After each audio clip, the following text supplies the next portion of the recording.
And next up, our second group presenting is 9 by 18. You may have seen them in the New York Times. Michael Kimmelman recently devoted a column to talking about their concept for parking spaces. So please, ladies and gentlemen, welcome 9 by 18.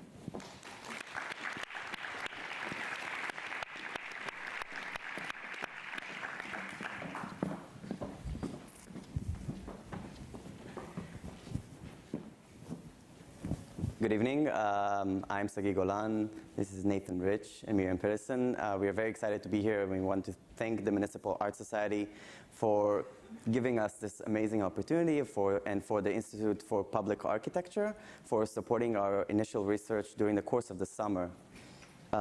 So we ask, what's 9 by 18? And 9 by 18 is the size of a typical parking space, but it's also super valuable land. 9 by 18 is a burden on developers and residents, but it's also a commodity between stakeholders.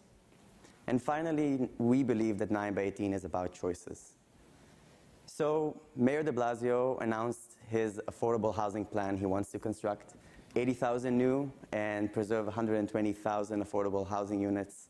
And we asked ourselves, like, how can we make this happen? How could we contribute to this discussion? And so we know that the current strategy is to mandate, and the future strategy will be to mandate developers to provide a nominal amount of affordable housing units per development.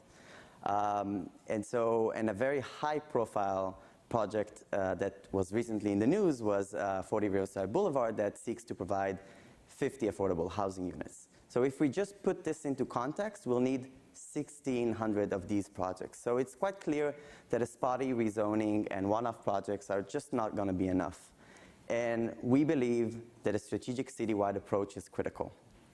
So parking, not sexy at all. We're three designers, not sexy. But we want to ignite, right? And so in order to ignite, we looked into the stats and we wanted to share some facts.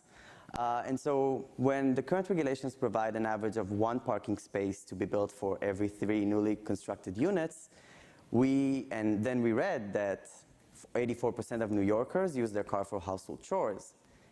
And when 88% of developments have been constructed within half a mile of a subway stop, there's a clear misalignment between car use patterns and development trends.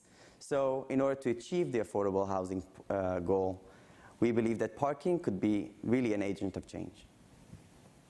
So through a series of presentations and discussions with city officials, stakeholders, developers, residents, we started to develop some ideas for how parking could be an agent of change in the creation of more affordable housing citywide. We focused on the inner ring neighborhoods, which are non-Manhattan core transit-oriented neighborhoods that the Department of City Planning identified in a 2013 study. The neighborhoods are shown in gray. In blue are New York City Housing Authority sites. What's really staggering to us about this map is the sheer mass of New York City Housing Authority land within the inner ring neighborhoods and its reach. In red, what you're seeing are labels indicating how much surface area parking there is on the New York City Housing Authority land. In the neighborhoods with the most New York City Housing Authority sites, there's up to 1 million square feet of surface level parking. Taken all together, citywide, there's more than 20,360,000 square feet of surface level parking.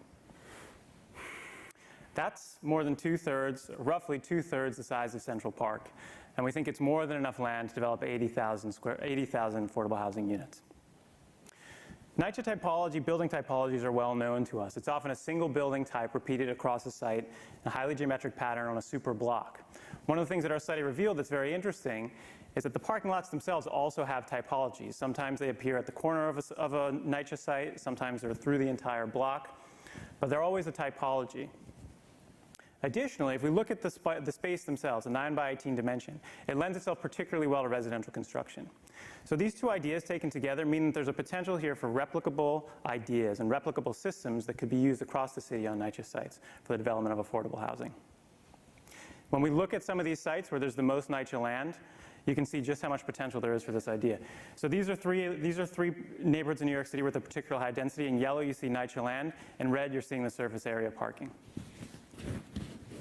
We took a closer look at East Harlem, where 84% of households don't own a car and 12% of residents drive to work. East Harlem has a particularly dense area of NYCHA housing with over 600,000 square feet of surface level parking. So we asked ourselves, What if we consolidated this parking and located it strategically within the neighborhood? That would free up 90% of the land for future and other uses. Additionally, infill development has the opportunity to provide new streets and to reintegrate NYCHA campus into the surrounding neighborhood. There's the slide telling you about 90% of the development being freed. We're not talking about just basic parking garages here either. We envision these sites as community hubs with an active base and rooftop recreation.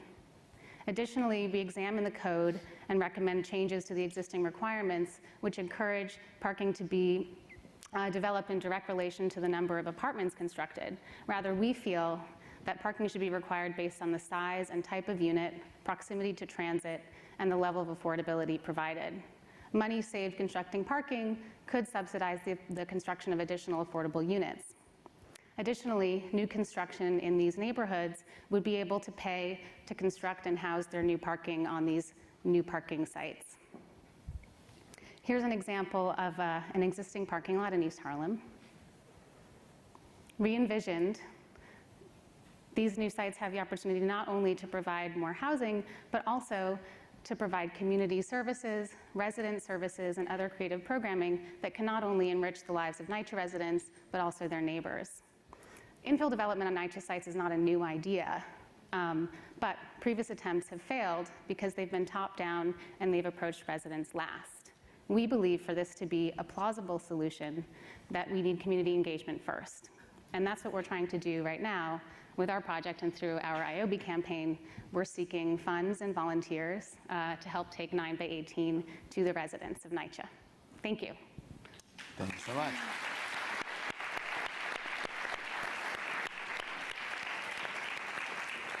Jeff, is this the answer? And if not, why not?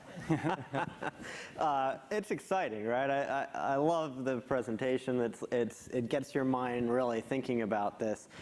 Here's what I learned when I was in the public advocate's office.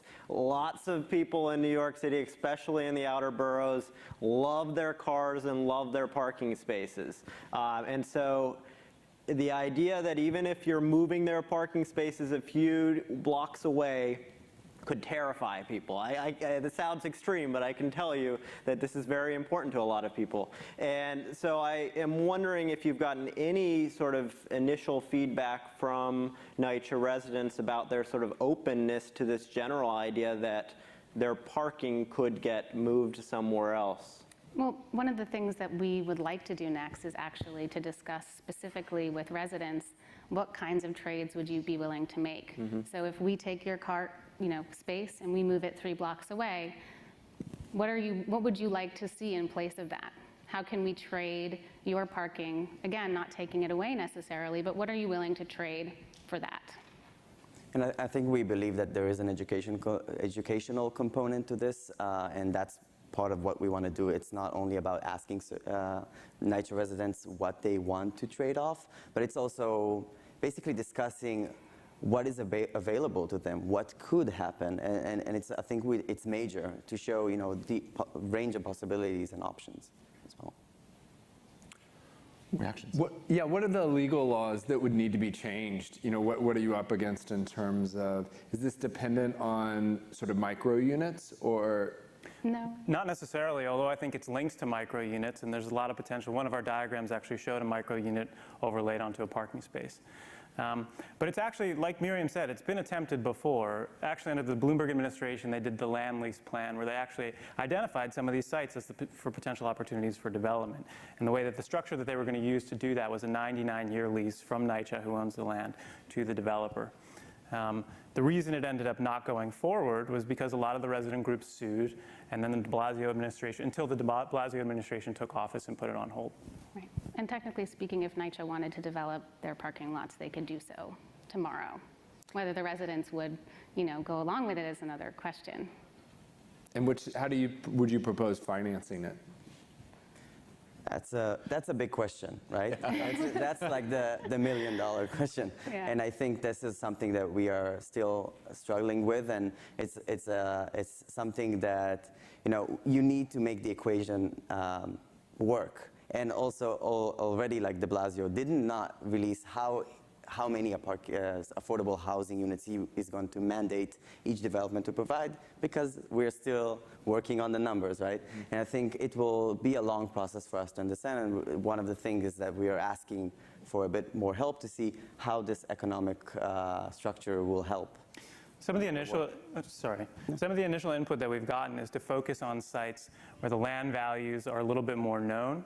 So the reason that we started to focus on East Harlem is because it has the proximity to the Manhattan core, but it still sort of suffers from the same parking requirements that the Manhattan core actually doesn't have. These parking requirements have been waived within the Manhattan core, but above 96th Street, they're still in effect.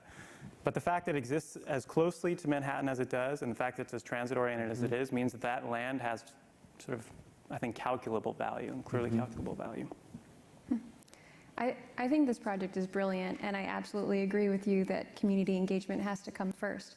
But I think that you three are architects and not community engagement experts. So I'm wondering if you could tell me a little bit more about how you plan to do that. Yeah, well, we're hoping that you can help us. And in fact, I will say, you know, the site has been live for maybe a week, and we've already gotten emails from people who have a lot more expertise than we do in terms of community outreach, and people are interested in helping. So we're hoping that we'll continue to grow, you know, our group of 9x18 teammates to really teach us the right tools. We had the privilege over the summer of being fellows with the Institute for Public Architecture, which Sagi mentioned at the beginning. And some of the other fellows were more expert in community engagement. That's what they do. Work with Nadine Mella from Community Solutions. And so we've been able to learn a little bit from them. But you're right, it's not what we're experts at. So we're really looking for help. And I think you're touching on a key point of this interdisciplinary project. And it's not only architects that will solve these problems, right? We need community experts, we need economists, we need a really big collaboration of experts in order to make something like this happen, because this is quite big of a project, right? But it might start as something very small, as a pilot project, and maybe could grow. Yeah, and that being said, as designers too, we feel like design is an important component of this. Well, I would say my question as the host here is how do you envision this project failing? I mean, not just not being built, but if it were to be built, what would be the fatal flaw? What would be the perversion of it, I suppose? I mean, just as, you know, we built towers like Pruitt-Igoe, which then failed, you know, they blamed the actual form, and of course there was services denied to them. In this case, you know, considering there was a plan, if I recall correctly, where the incoming head of NYCHA, who was a former investment banker, floated a plan to sell off the parking to cover the budget shortfall for market rate housing. So in your worst nightmares, what happens? Do these become gleaming towers sold to overseas buyers, or that they become single-use perversions? Well, how would this go wrong? I think you kind of answered your own question there. I'm just wondering if something else keeps you up at night. I mean, I think that our fear would be the same that a lot of NYCHA residents' fears are, which is that by bringing private development onto what is their land, it's a first step towards private development taking over NYCHA completely. And NYCHA is an essential resource in the city. It's, you know, one of the last bastions for truly affordable housing for people. So I think that would be our primary fear. I would say NYCHA. NYCHA is its own enemy, I would say, and it's quite considered as a holy ground. Like nobody, even in the conversation today, the discussions are quite careful, and I think that kind of tension between NYCHA residents, NYCHA officials, and whoever wants to build on, that could be something that needs to be very carefully attended to. Other reactions? It's a great presentation, by the way. And how important, I know, do you see design, I mean, obviously y'all are great designers, great graphics. How important do you think that is into the project? Is that in part of selling it, or do you think that's important in actually executing? Well, I mean, NYCHA campuses as they exist today, I think, are a failure of site planning. And as a result, I think designers and architects in particular have shied away from engaging in public housing for many years. And we're obviously seeing a shift both in government and politics, but also in design, in coming back and hoping to sort of maybe fix some of those mistakes. I would like to add that it's not only about design, it's about quality, and quality for everyone. It's something that, you know, as designers, we can design these graphics, and that's part of the process, and about communication, and make it super clear to the audience to this is the options, these are the opportunities, but also setting in the future design guidelines for each developer to construct on these sites, to have vibrant streetscape, to insert streets. There is some design guidelines that we could start thinking about in the integration of NYCHA campuses into the build fabric. Great. Any other questions? When you were sort of outlining the number of affordable housing units, were those buildings 100% affordable housing? Was that the logic on that, or were they the 1,600? No. Or just the breakdown, like when you filled up a parking lot, was it 100% of the units were affordable, or were they mixed market value and affordable? We believe that it should be mixed, right? It's in every developer, it's depending on the math, but we believe that it should be mixed, and it's not only this building is affordable and this is not. As I think that's something that we should all strive for. It's not these floors are affordable and these floors are market rates. Yeah. And the mix, just like the community programming, I think has to be determined on a case-by-case basis. So if the numbers don't work, the project doesn't happen. Once we have more partners, we hope that working with communities to figure out what they want, partnering with people who actually can crunch the numbers and tell us how this can be profitable. We believe that it can, and we've spoken to people who do crunch numbers who also believe that it can be profitable. So I think the mix itself is also determined on a case-by-case basis. So you obviously have your sights set on East Harlem next. Are there other sort of like backup neighborhoods that you're thinking about? Is there another strategy behind choosing that neighborhood other than what you mentioned? Like if that is a success, will others follow? We were very interested in Brownsville as well through the research that we have been doing, and because of also the proximity to transit at Broadway Junction. So there's our key neighborhoods that we might want to think about if East Harlem, the density of NYCHA campuses there. If something fails there, we can always deploy the strategy and try to reach out in Brownsville as well. One of the things that you might have noticed on the first map that we showed is that NYCHA campuses often do appear in these clusters. And it's staggering when you look at those three maps that we showed of the Lower East Side, of East Harlem, and of Broadway Triangle in Brooklyn, just how much, when you see that density, how much surface parking you end up seeing within those areas. You called it naked space, Greg. And the potential for impact, if you're really to engage those sites, the potential for impact on these enormous neighborhoods is, we think, really staggering. How do they assign the parking in NYCHA housing? Who gets priority, and what happens to these parking spaces that are currently there? Our understanding is that people get them and they hold on to them for a very long time. Even sometimes residents who don't own cars. And that's something that we've sort of thought about and talked about. Sometimes these spaces can actually be a source of income for people, renting them to someone else. Obviously that's not, it's against the rules. But bargaining with that person to give up that space, I think, is much more challenging. And when you look, just anecdotally, when you look at these spots, are they usually full? Not all the time. Not all the time. There's some neighborhoods that are not full at all. It's really interesting. Actually, the information is available for how many people are registered for parking spaces within NYCHA sites. And in most of the cases we've looked at, it's not 100%. It's often more than that. But when you go to the sites and look, let's say it's 75%, 80%, the lots don't appear to be 80% full. So there's more research to be done. And Great. a lot of Well, times, sorry to cut you off, but thank you all so much. That's all we have the time to have for this. Thank you.